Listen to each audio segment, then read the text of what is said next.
And to start off, I have an interview that I want to do with someone. Do you mind if I tell them a little bit about our backstory? So I have a friend with me this morning.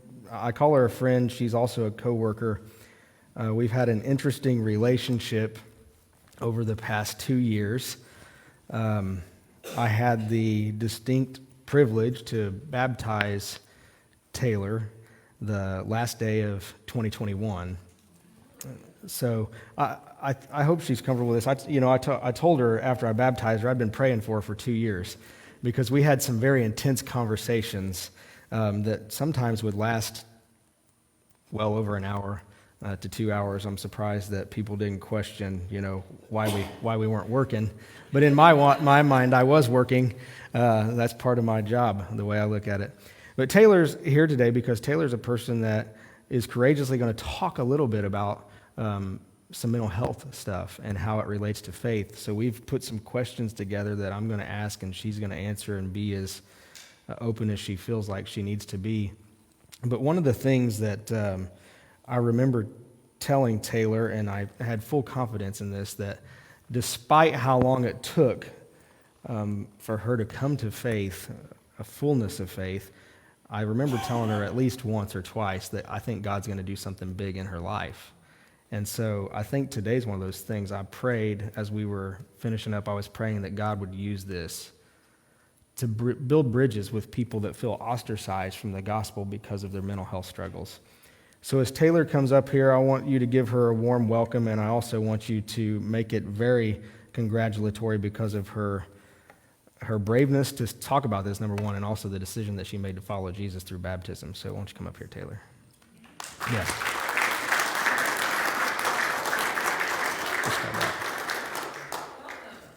Thank you.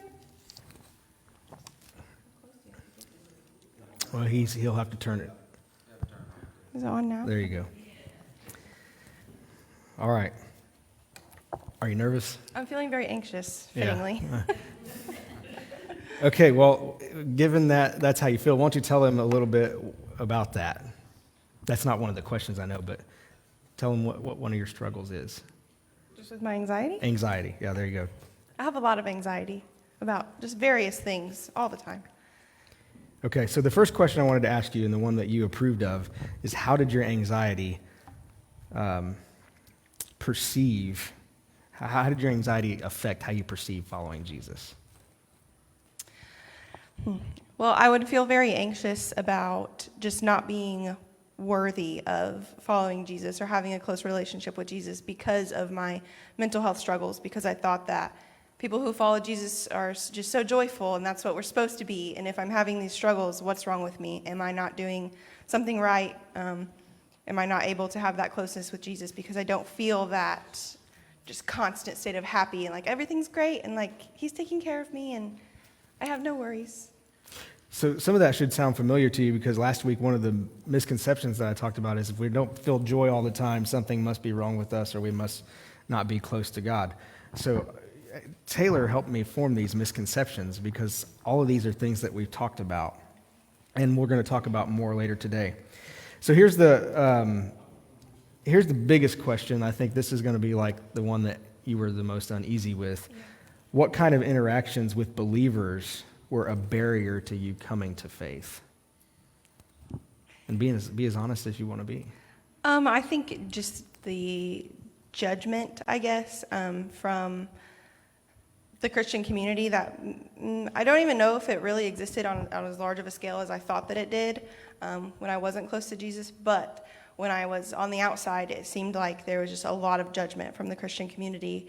And it was like, especially with mental health, it's like you tell someone, I'm feeling so anxious today, or I'm feeling depressed, I don't know why. And they're like, well, just pray about it, or just open the Bible, or just give it to God. And it's like, you don't need therapy, you don't need medication, you don't need anything but Jesus, and then you'll be healed. And it's like, well, I'm trying that, and that's not working for me. Like I'm feeling wrong for, seeking counsel or therapy or medication. So it goes back to, am I just not doing the right thing in my relationship with God? So then it goes back to, am I not worthy of a relationship with God? And the anxiety cycle just continues. Okay, so that's kind of like the negative impacts that believers had on you. This perception of not feeling worthy because, hey, if you're not praying and something's not working, then you must be messed up beyond repair. Okay? What about this though? How have people helped you reconcile your faith with anxiety? Just being people who are a compassionate and understanding, and just loving example of God's grace.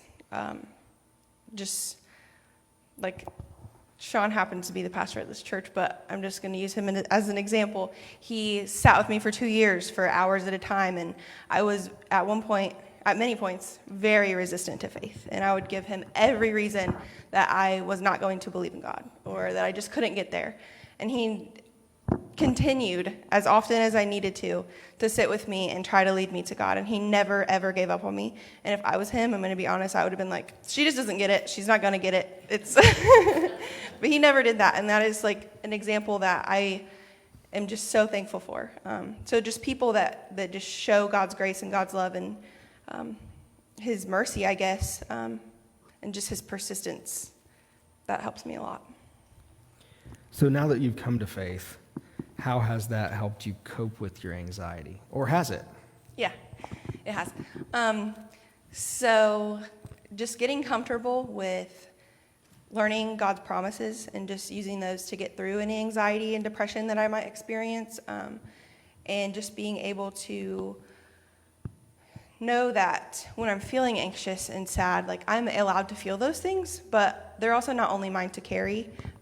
I can give those to God, and it's not that I'm just cured as soon as I'm like, okay, I'm giving this to you, Lord, but I don't have to carry it all by myself, and I can know that I'm not alone in that, and then I have someone who puts his hand on me and sometimes I just ask him to just put his arms around me even that day and just help me to feel like I'm just being held, and days like that they make my anxiety and depression a lot less intense.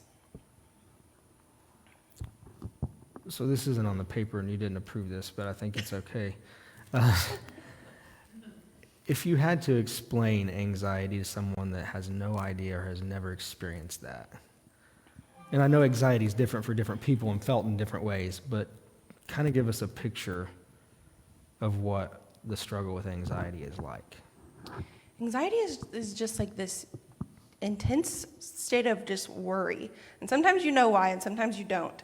Sometimes you can feel it physically sometimes when it's super intense. It's like sometimes your body just feels off. You feel like you're almost screaming inside, and sometimes you don't even know why. You're just extremely worried about something, you don't really know what.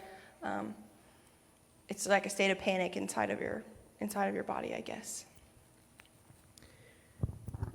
And so, for those of you that don't know, Barbara and I's oldest daughter, Abby, has had issues with anxiety for years and years.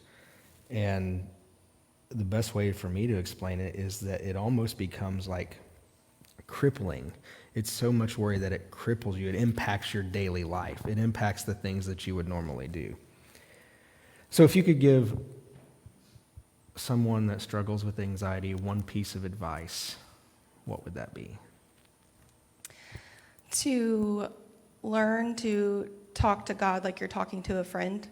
I think at first I would try to pray, and I would try to be so formal about it and say all the right things and be like extremely direct, but I don't have to be, because God knows my anxious heart better than I know my anxious heart. God knows the root of my anxiety when I don't. And so I'm able to know that, and sometimes, like even during a work day, I'll feel really anxious, and I'll go sit in my car for a second, and I'll just talk out loud to God like I'm talking to a friend, and I'll say, look, I'm feeling really worried. You already know that. I don't really know why, but if you could just help me through that, and to just know that you are worthy of Jesus' love. Even if you're feeling anxious or depressed, because he knew your heart whenever he called you to him. And so to keep that in mind, I think really helps me to not, because I used to run from God, when I felt anxious or depressed. And I think when I realized that was a huge turning point in my faith, I talked to Sean about it, and I was in a really low valley, and I was like, I'm just praying that Jesus stays close this time, because I just always run away when I feel like this. And I think that realization really kind of helped lead me to where I am today. So, Anything else you'd like to add? I don't think so. Does anyone have questions? Yeah, that's great. I wasn't going to do that, but if anybody has questions, this is a good person to ask. So a lot of the things you said, ironically, maybe not ironically, but because of God, we'll talk about those. And I know we talked a little bit yesterday via text, but I had a lot of that stuff that you just talked about in here before we talked. So, Oh, really? Yeah. I appreciate your willingness to be here.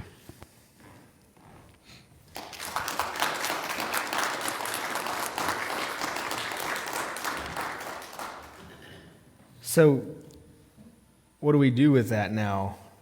Maybe you haven't been willing to open up and say, hey, look, I deal with that too. This anxiety, it's a real thing. So how do we deal with it? I want to address this issue today from two perspectives. And the first perspective I want to address it from is of the person that struggles with anxiety. The question would be, what are some biblical principles that can help? Now, I was really careful last week to tell you, I'm not trying to form any type of doctrine or theology about mental health and faith. What I'm trying to do is give biblical perspectives on it. Because the reality is we develop theology and doctrine on things that we can absolutely change. We really can't change mental health. We can help people deal with it and cope with it, but it's just like any illness. We don't have the power to change it. Only God does. So this isn't like, I'm going to set my stake in the ground and say, this is the theology of mental health. It's not. It's a perspective.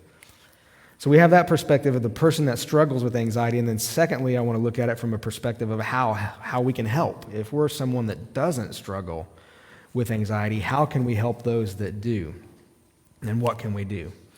So first off, I want you to turn with me to Philippians Chapter 4, verses 4 through 7. I kept coming back to this. There's the classical text that most people associate with worry, and it's part of the Sermon on the Mount, Matthew chapter 6, when Jesus talks about worry.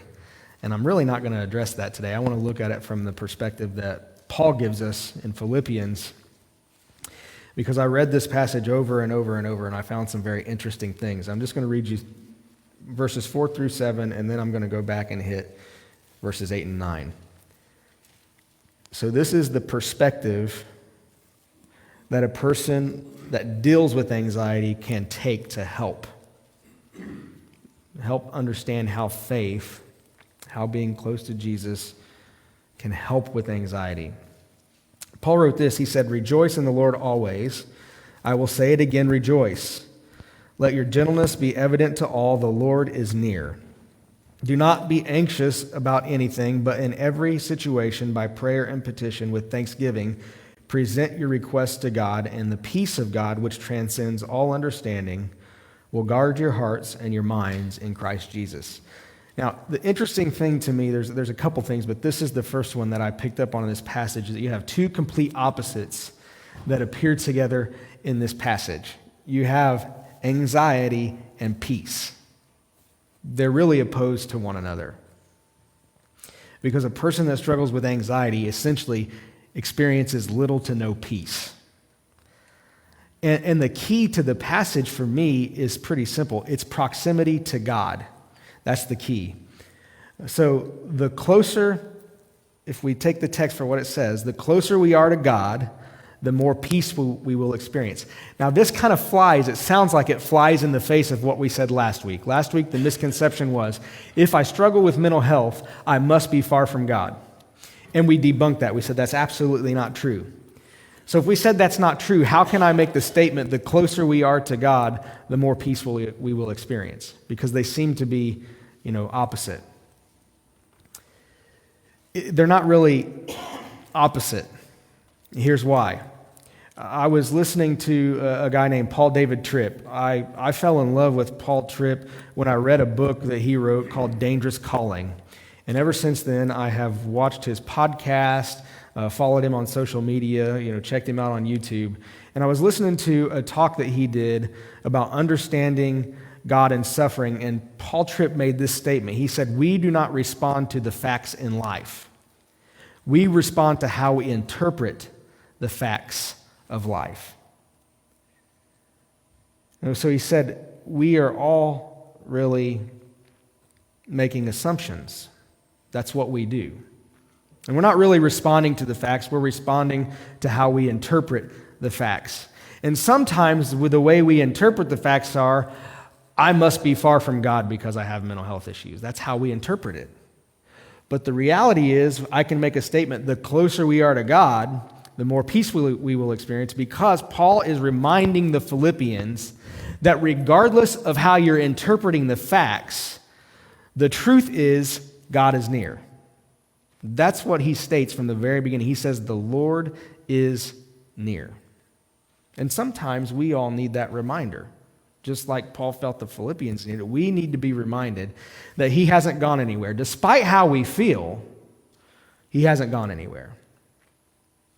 So the anxiety that we experience in this life, it's not a reflection of God's proximity to us, but rather it's a reflection of how we perceive God's proximity. There's a big difference. Now, the thing that Paul does next is he establishes the fact that he says, the Lord's near. That's what he says first. The Lord is near. And then he says, don't be anxious about anything. Now, I've looked up the word anxious and the word worry that Jesus uses in Matthew chapter 6 and also in the text we're going to use later in Luke. They're the same word in Greek. So biblically, worrying and anxiety, they're like hand in hand. They're the same thing. So Paul moves from this fact that the Lord is near. That's the foundational element. Then he says, don't be anxious. And it's almost like a command. Don't do it. And then he gives us what the secular world calls coping skills.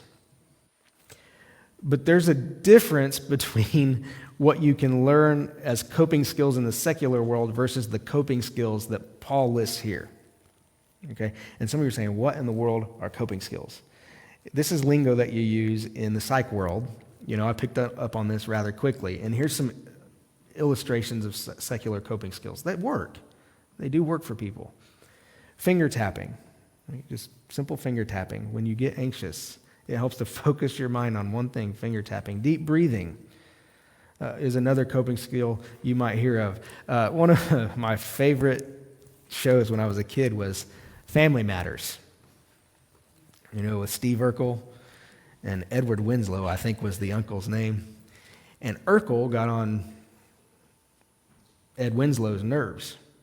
And Ed Winslow had to go see a therapist because of his anger, because of Urkel. So the therapist taught him to count, and he would count 1, 2, 3. What the heck is bothering me? That's like a coping skill. So Paul gets to the point here. He says, look, let's get past this. God is near. Now here's some coping skills. Here's some things that you can use that will help you when you get into these situations that you feel anxious, that you begin to worry. Now the difference between the coping skills I just talked about and the ones that Paul lists is namely the power of God. The power of God and the presence of God in those skills. And this is what he lists. He lists 3: prayer, petitions, and thanksgiving. And we look at that and we say, isn't prayer and petition the same thing? Well, close, right? The petitions, or some translations say supplication, sometimes is a part of prayer. But when Paul splits these apart, something interesting happens. He splits them apart for a reason, because there's 2 distinct aspects that really each one addresses. And when he talks about prayer by itself like that, apart from supplication, this is a form of prayer that is not always asking something of God. So it leads me to believe that Paul is separating these because he's focusing on the praise portion of the prayer. See, because praise is all about recognizing God's goodness. This is really what Jesus said when they said, Lord, teach us how to pray. And he kind of gives them this model. And the very first thing that he does is he praises God. That's what that term, hallowed be thy name, means. It's really just a praise. It's like, God, I know things seem really bad right now, but you alone are good. It's a reframing, so to speak, of your mind. He says that's important. Do that. Pray. So just praise God for how good he is, even when you don't feel like it sometimes. You know, I told you last week that there's been a lot of times in my life where I haven't really struggled with anxiety so much to the degree that it affects my normal everyday life. But back in October when I was sick, and you all know why I was sick in October, I did experience anxiety, I think, for the very first time. Almost at sometimes close to a state of panic to some degree. And one of the things, I'll be honest with you, one of the only things that could calm me down enough to breathe normally and to try to take a nap was to simply listen to worship music where I could ruminate, because I couldn't sing. I could barely talk, but to listen and ruminate on the words of how good God was. That was the only thing that could calm me enough to relax and breathe. And I think Paul hits on it right here. I mean, this is huge. Praise, even when you don't feel like it, has the capacity to help you reframe your mind. And then he moves on to this idea of petitions, supplication, asking. This is where we ask. This is where we seek God to move in our situations in life. And Taylor said this when she said, sometimes I just go sit in my car and just say, God, I don't know why I'm worrying. I don't know why I have anxious thoughts, but you know I do. I need you. I need you. That's it. James, the book of James tells us you have not because you ask not. So how many times when we enter into these situations in life that raise our level of anxiety, how often are we willing to just simply ask God, help me be less anxious? Help me be more trusting. And we have the tendency to start asking about all the things that we're anxious about and pray about all the things that we're anxious about when in reality, Paul's saying, just ask God to stop the anxious feelings. And it sounds really simple. And the reality is most of you probably already know these things. Yeah, we know this. The problem is there's a gap between what we know and what we actually do. And so Paul's encouragement is it's not enough to know these things. You have to put them into practice. And then he gives us this idea of thanksgiving. One of the things that I do at the pavilion with the kids there is I make practicing gratitude a normal part of their spiritual experience. Offering thanks, recognizing what we do have.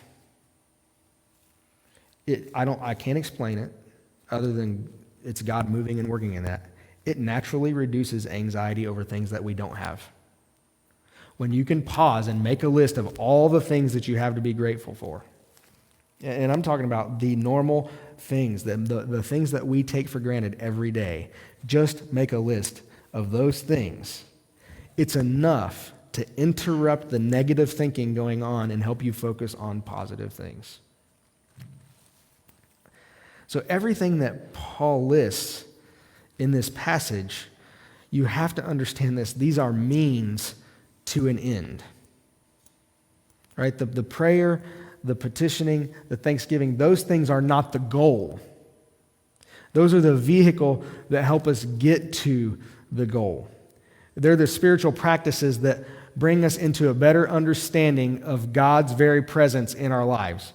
This is what happens. These things, I can't explain it, but they have the capacity to change our perspective of the current situations that we face. They do. And then you go to verses 8 and 9 of Philippians, and I think it's almost mind-blowing if you know anything about psychology. So this is what he writes in verses 8 and 9. He says, "Finally, brothers and sisters, whatever is true, whatever is noble, whatever is right, whatever is pure, whatever is lovely, whatever is admirable, if anything is excellent or praiseworthy, think about such things. Whatever you have learned or received or heard from me or seen in me, put into practice." Now there it is. Don't just know it, do it. "And the God of peace will be with you." Now, the reason I think these verses are mind-blowing to me is because they give a research-based approach to helping deal with anxiety. Believe it or not, research-based approach. When I look at these verses and how they can be applied to mental health, I couple them with what Paul said in 2 Corinthians Chapter 10, verse 5, when Paul encouraged everybody to take every thought captive. He said, we demolish every pretension that sets itself up against the knowledge of God, and we take every thought captive to make it obedient to Christ. And what Paul is doing here is what, again, the secular world, secular psychology calls CBT, cognitive behavioral therapy. If you ever have to go seek any type of therapy or counseling for your mental health struggles, they will talk to you about cognitive behavioral therapy. And it is research-based, proven to help people deal with their mental issues. And Paul, I will say, is the one that wrote about it. Nobody in the psych world will probably tell you that, but it's here. It's here. And this is basically what the theory is behind CBT. Our thoughts affect how we feel and act. Our feelings affect how we think and act. And our behavior affects how we think and feel. And it's like this cycle. And so for cognitive behavioral therapy, one of the things that we do is we help people address the negative thoughts and focus on positive thoughts. And notice what Paul does here. He says, whatever is true, whatever is noble, whatever is right, whatever is pure, the positive things in life, focus, set your mind on those things. It's a reframing, it's replacing the negative thoughts that we usually run toward with positive thinking. That's all it is. So, how do we combat our own anxious and worrisome thoughts and patterns? Take those thoughts captive. Take them captive. We have the ability to do that. We have to understand that thoughts are not always facts, and feelings certainly aren't facts. So we can take that thought and get rid of it. We have the power to do that. And here's the next thing that's interesting to me. A recognition or acknowledgement of God's presence equates to experiencing the peace of God. Notice how Paul switches these phrases. In verse 7, Paul said, and the peace of God, which transcends all understanding, will guard your hearts. And then when you get to verse 9, he says, whatever you have learned or received or heard from me or seen, put it into practice, and the God of peace will be with you. So he switches the phrase around. It's the peace of God first, and then the God of peace second. And here's what we have to understand about that. The very presence of God equates to peace. See, peace, the way we would like to define it, we would like to think that peace means the absence of chaos, brokenness, or suffering, but that's not peace at all. Peace is not the absence of those things in our lives.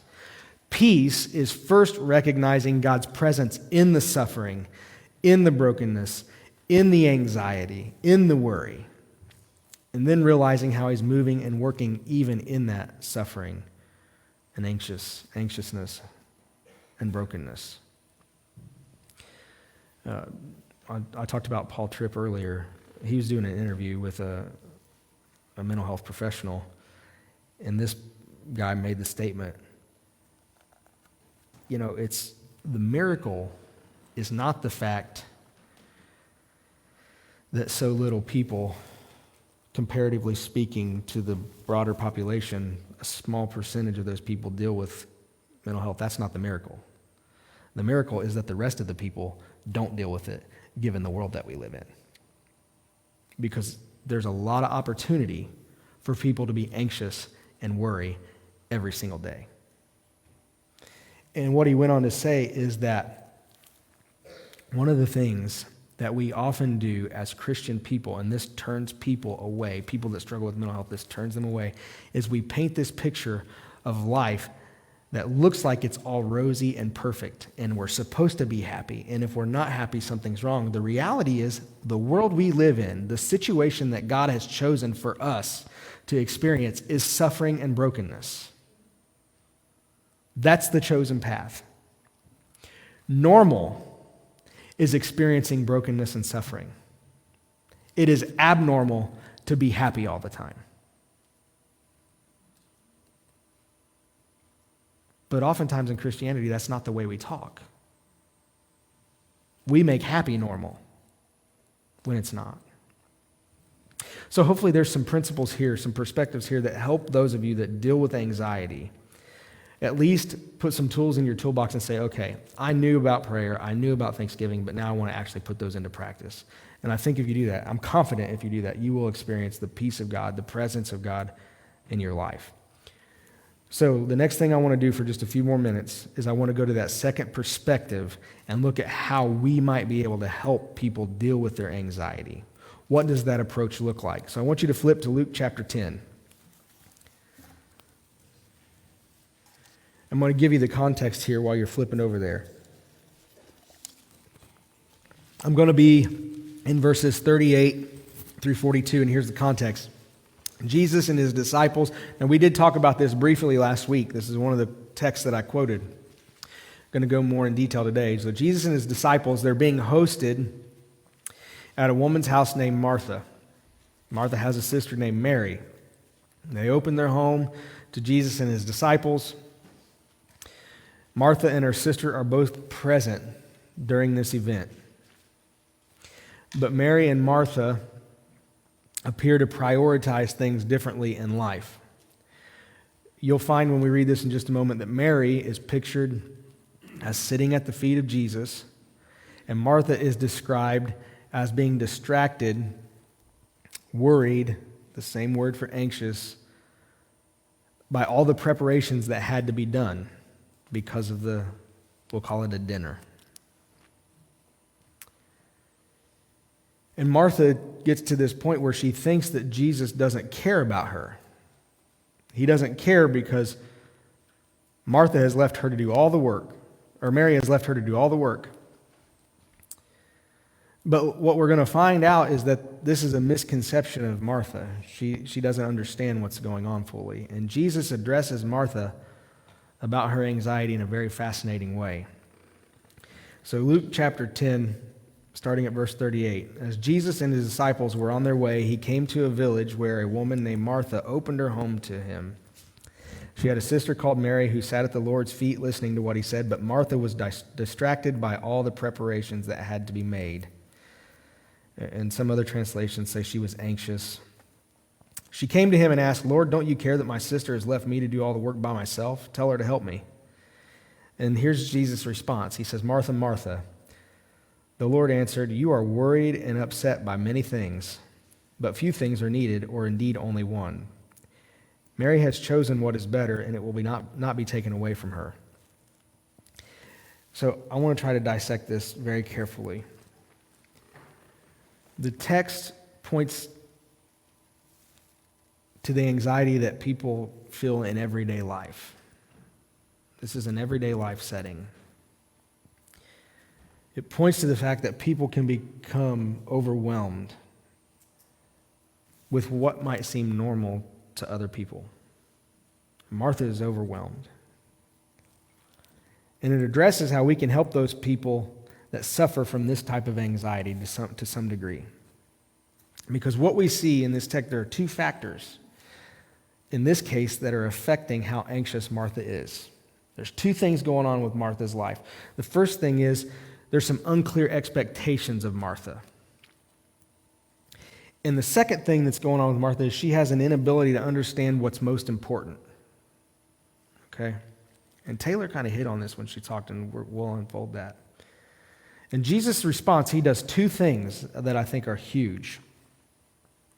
The first thing that Jesus does is he validates Martha's feelings. And then he tries to help her process what's going on. So let's talk about the first thing, where he validates Martha's feelings. In chapter 10, verse 41, he says, "Martha, Martha, you are worried and upset about many things." That's huge to me because he reaffirms how she's feeling. He doesn't scold her for feeling anxious. He doesn't say, "Martha, you're crazy for being anxious about this." He doesn't say that. He said, "I can see you are worried and upset about many things," and he reaffirms that. It's okay, Martha, for you to feel that way. I get it. Everybody gets overwhelmed. But he doesn't really stop there. He doesn't just affirm her feelings. Hey, I see that you're feeling upset. I see that you're feeling anxious. He goes on to help her understand the expectations and things that are more important. He says, few things are needed, indeed only one. Now, he points to Mary, right? Because remember, part of the anxious process that Martha was going through was related to Mary. Look at Mary and look at me. Mary's just sitting there, and I can't do that. So Jesus clears the air. All the things that Martha was distracted by apparently were not expectations that Jesus had for her. Jesus did not expect her to make all those preparations. Jesus did not expect her to be in the kitchen slaving away. Jesus did not expect her to have the house spotless and clean when he got there. Maybe she thought everything had to be in just the right place. Everything had to be just perfect because Jesus is coming to my house. But what Jesus expected was simple. He just wanted her to be tuned into him. That's why he points to Mary. Look, Mary is here just sitting. She's with me. And so he lays out the expectation. Your anxious feeling is because you're trying to live up to a set of expectations that really aren't even there. Now, when we are trying to help people deal with anxiety, one of the approaches that we can take is to help them see what the expectations of the situation really are. Because in my experience, what I've found, people that suffer with anxiety, because the anxiety is so overwhelming and overtakes their life, it's difficult to see what the expectations are in that situation. And so what Jesus does, he's like, here, let's just clear the air right now. I don't expect these things. I just want you to be with me. And ironically, that's what becomes most important. Right? Martha thought what was important was running around and doing all this other thing. Jesus said, no, wait a minute. Those things that you're doing aren't what's important. What's important is just sitting here. So what do we take away from this little encounter that Jesus has? One of the things that we have to understand as a person that may not struggle with anxiety, if we're trying to address people that do, the emotions that people feel in that situation are very real. Don't minimize what they're feeling. Don't make them feel stupid for feeling the way they're feeling. Don't make comments like, well, if you really had faith, this wouldn't be an issue. That is damaging to people. It is okay for them to have those feelings. That's part of brokenness. Jesus acknowledged Martha's feelings. Jesus, what he did was he acknowledged the feelings and helped her understand that she had the opportunity to respond to those feelings in a different way. So one approach that we can take to helping people with anxiety is lovingly, that's the key, lovingly helping them determine what the most important thing in that moment is. Because of the overwhelming feeling, knowing what is important is difficult. Just help them see what the most important thing in that moment is. And then another takeaway is just the unclear expectation part. Set clear expectations. Set clear expectations. This is what we expect in this situation. Don't have them try to live up to something that's not even really there. When we communicate our expectations within relationships anyway, clearly, it kind of brings some relief into the situation. So there's one final question that I want to address, and Taylor talked about this.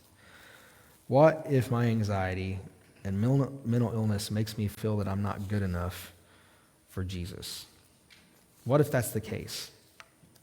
And I really think this passage from Luke addresses this really well. Because the whole point that Jesus is trying to get across to Martha is that he just wants her to be with him. It has nothing to do with whether she's good enough or not good enough. He said, look, I just want you to be with me. He wants her to be present with him and just listen to what he's saying. That's it. Here's kind of where we need to come as a body of believers. If mental illness disqualifies people from the love of Jesus, then so would every physical illness that we experience in this life. If a person that struggles with anxiety and depression cannot sit at the feet of Jesus, then neither can the person with diabetes or cancer.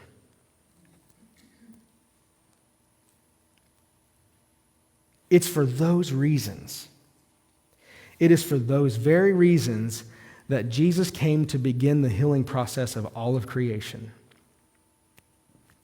See, Jesus did not come to rid the world of sin only. It's not just about ridding the world of sin. It's about taking this creation that is broken and suffering and making it all right.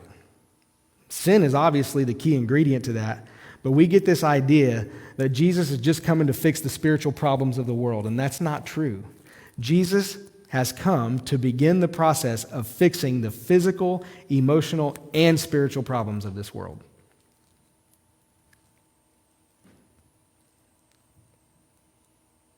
Your anxiety, your worry, does not eliminate you, does not disqualify you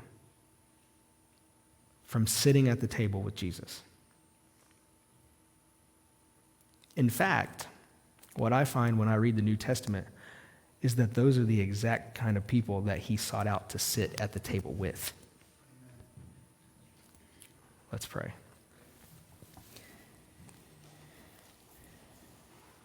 Father, thank you so much for your presence in our life. Thank you for your unconditional love. Thank you for being close to the brokenhearted. Thank you for revealing yourself in our suffering, in our anxiety, in our worry. And thank you for giving us these spiritual tools that we can use that can give us a better understanding of your presence and peace in our life. God, I pray for those people that have dealt with crippling anxiety and worry. I pray that they would feel your presence in a new, real way. And God, I pray for those people that haven't suffered through those things, that you would soften their hearts to be compassionate, the way that Jesus was compassionate with people that suffered. God, bring us to the point where we're willing to suffer alongside people for the purpose of the good news that you bring. I pray these things in your Son's name. Amen.